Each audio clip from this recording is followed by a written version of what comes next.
What's up, guys? Welcome back to the channel. My name is MJ, and this is day 16 of my 30-day vlog challenge.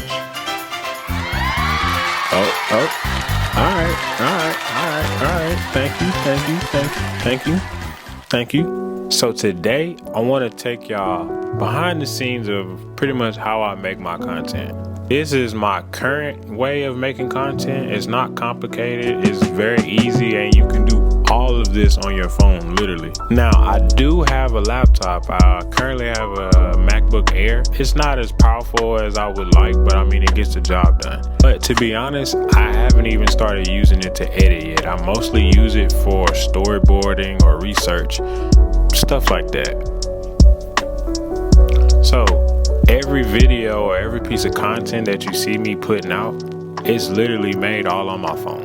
And the good part about me being able to do it all on my phone is you can do it too. And I'm going to show you how. The way I go about making my content is pretty much what's inspiring me at the moment, or what it is that I want to talk about specifically.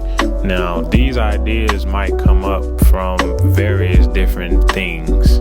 My ideas might spring from something I've watched, something I've heard, a conversation that I've had, or just something in general that I was thinking about doing anyway. I also look at tips and strategies from various different YouTube channels. These are places that I go that I trust the information that's being provided, and I take that information and I apply it to my videos.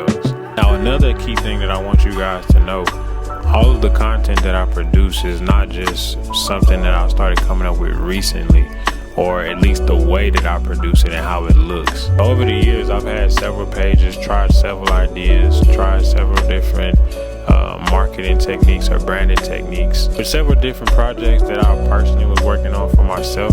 And all of these things were pretty much like practice, or at the time it was more serious for me because it was actually something that I was trying to push, but it was still practical, and it became experience for me in the long run to be able to do how I'm doing now. So the content that you see me posting out is a culmination of everything that I've learned over the years. But if you're just starting off, that doesn't mean that you can't do the same. Now, once I have an idea and I know what it is that I want to talk about, or let's say shoot, sometimes I have AI kind of format it for me so I can have like a template to make the process a little bit smoother and quicker. And I'm not spending too much time trying to write out the script from scratch, so to speak. Now, once I got the script and I know what I want to talk about, I'll go and grab my Canon R6 with my 15 to 35 millimeter lens. And for audio, I'm using the DJI Minis. I only have one mic and one transmitter, so I plug my transmitter directly into my Canon R6, and that's how I'm able to get the audio. It had a DJI audio cable that came with it, so it's direct plug in between the camera and the transmitter, so the audio goes smooth into the transmitter and it's connected to the mic, so it's pretty easy setup. You can get good audio, no worries. I'm not saying that you have to get this mic specifically. This one costs like maybe 200, a little bit over 200 or something around that range. And for me, it's worked in various different environments. I've even used this to record like stage audio because I didn't have a mic to record, separately for stage audio.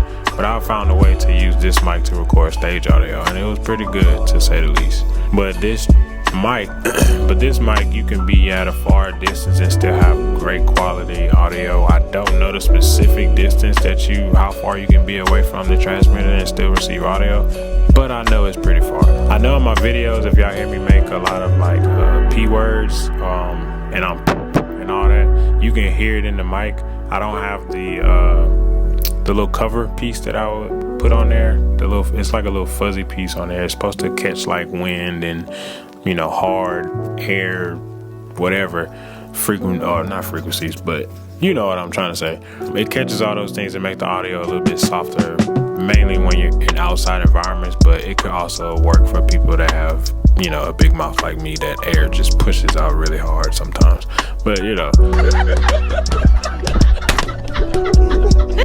overall, what I'm saying is a good mic, that's it. Now, the main editing tool that I use for my videos is gonna be CapCut. CapCut is a very easy, beginner-friendly app that you can download on your phone and edit videos. Now, there are people that are advanced that use CapCut and simple for beginners as well. It just depends on your level of experience. But if I had to recommend, if you're not really edit savvy, CapCut is probably the best option for you. It has a wide range of tools and it's just simply easy to use. For example, every single piece of video content that you have seen me put out has been edited in CapCut. The method in which I use to, or the approach that I use to go into making my content in CapCut, because I'm learning different things as I go. Maybe in another video I can get into the specifics of how I go about editing my videos, as far as like what I preload, sounds and whatnot, different clips maybe that I took on a separate device or whatever. Just like how I currently like make my videos, the process that I use to make my job a little bit smoother, and that way I'm not doing every video from scratch every time I go to edit. Next up, I use the Caption app. This app I use for all my subtitles in my videos, the words that y'all see at the bottom. And it also does the zoom effect. It has the AI, it's an AI tool within the app that pretty much kind of does it for you, or it'll put all of the zoom effects throughout the video where it, sees that it might need to be there. And you can also do it manually. Like if you want to put a zoom in a specific spot other than where the AI, analyzed and put it, you can do that too. Now, the thing that you have to know about using Caption to put your subtitles, there's a 5-minute video limit. And for some reason, I wasn't able to do it on my laptop, like downloading the app and using it on my laptop. It doesn't work on there anymore, so you have to do it online on your laptop if you want to do a video that's longer than 5 minutes. I tried it one time, it wasn't the same as doing it on your phone. So if my videos is longer, by the time I get done editing it, then I have to like kind of cut it in there, go to the 5-minute limit, then put it back in CapCut and do another, however much longer the rest of the video is that I have. Like for yesterday, I had a 5-minute 20-second video, so I had to do 20 seconds. So I had to take the first 5 minutes, put that on there, and then I had to go back and do 20 minutes and then upload them back into CapCut and then export them. That's something that I'm probably going to get away from as I get tired of doing it, and when I switch to actually editing on my laptop, probably using DaVinci. When I start using DaVinci on my laptop, then I won't have to worry about that anymore. So that's kind of like something that I'm growing a little bit tired of. But for now, this is my method and this is how I create my content. So for right now, it works for me. Next up, I use Canva. Canva is an app that you can also download on your phone. It has a bunch of different templates, or you can make them from scratch. Depending on what's going on in the editing process and how I need my thumbnail to look, I'll either take it directly from the video, or I'll go take a picture with my camera and put that in the Canva app, and I'll just edit it with that. Y'all seen a couple of those, but sometimes I'll just use a still from the video and just edit it in CapCut, because you're actually able to do that. Mainly I use Canva for all of my thumbnails. Either I'll make it from scratch, or I'll get like a reference and try to tweak it to my own design. But either way, Canva is a really good source for beginner creators, especially with thumbnails or anything of the sort. But as you advance, you can move on to better methods of doing so.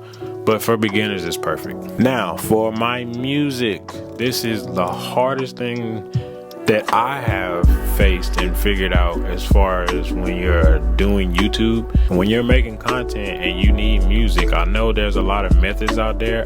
I don't have time to sit up there and do all of those things, so I just make it easy on myself. I use Upbeat to basically get all of my instrumentals, which I really only use one right now, just because sometimes I just don't feel like sorting through all of the different beats. I just use the one that sticks for right now. It's memorable because it's in all of my videos. But I use Upbeat and I have a subscription with them. I think it's somewhere a little bit over $5, under 10, something like that. And basically you can have up to, I think, 4 channels with this subscription, where whatever beats that you get or instrumental songs, whatever that you get from Upbeat that you use in your videos, if your channel is marked in your subscription, like as you're using the music with this channel and it's synced up, then you don't have to worry about copyright strikes. That is something that I absolutely hate, when you upload a YouTube video and you get a copyright strike. That actually hurts you in the long run, so it's better to just sacrifice and just pay that little bit of money, so that way you don't have to worry about it. So yeah, it's practical for me. So yeah, I use Upbeat. There's some other ones out there too, but I just use Upbeat. It's easy, it's simple. I can download the sound directly to my phone and put it in CapCut or whatever editor that I'm using. So yeah, it's simple and easy, and you should try it if you don't want copyright strike. Now everything that I've shared with you guys, you don't necessarily need all of these things to get started. Some of these things I use just to make the process a little bit easier. But for instance, the camera that I have, that I use primarily for all of my videos now, this was a gift. So before, all of my video content came directly from my phone. Like I shot, edited everything literally from my phone. All of my previous work that you might see on my Instagram page, like my business page, MJ Made It Media, all of those videos were shot on my phone. So it's not to say that you need, you know, certain equipment to get started. There are cheaper mics, there are cheaper cameras. You can use your phone, because phones are very high tech nowadays, you know, compared to a couple years ago. If you make beats, you can use your own beats, you know, for your videos. And for those who don't make their own beats and need music, paying a couple dollars to make sure you don't get copyright strikes is not a big deal. CapCut, you don't have to necessarily pay for a subscription at first. Even without the paid features, you can still get a lot done. Now, I will say with the paid features, there's an upside, but still, to get started, you don't necessarily have to pay for the CapCut subscription. You could just use the free version. So what is the main point that I'm trying to explain to you guys? Just start with what you have. Learn as you go. So as long as you get started and you stay consistent, no matter which method you use, whether you use the stuff that you have or you go out and get some of the things that you think you need, it doesn't matter, as long as you start and stay consistent. But that's just a rough overview of pretty much my process on how I create my content and I do everything currently. In the future, you will see me talk about me upgrading to different methods. I know I want to talk more about how I'm curating my workflow and prioritizing different time periods in my day for different things so I can be more productive and efficient.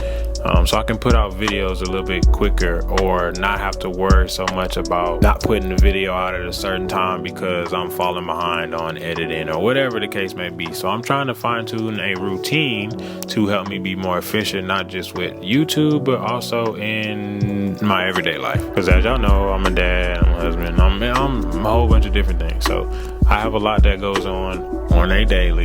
So I'm trying to figure out how to, you know, make all those things better, because I'm starting, but I need to make it better as I go. So if you're thinking about getting started and creating videos or whatever it is that you want to talk about or visualize, I hope that this gives you a little bit of clarity and insight on how easy it is to just start. But yeah, man, drop a comment, let me know what you guys' process and setup is. You know, I'd love to hear about that, man. It might, you know, try to do some of the stuff that y'all do. You never know. But that's all I got for y'all today, man. I'll see y'all tomorrow on day 17. Yeah, we almost there, man. We almost there. But yeah, I'll see y'all. Like, subscribe, comment, all that good stuff. I'm out of here.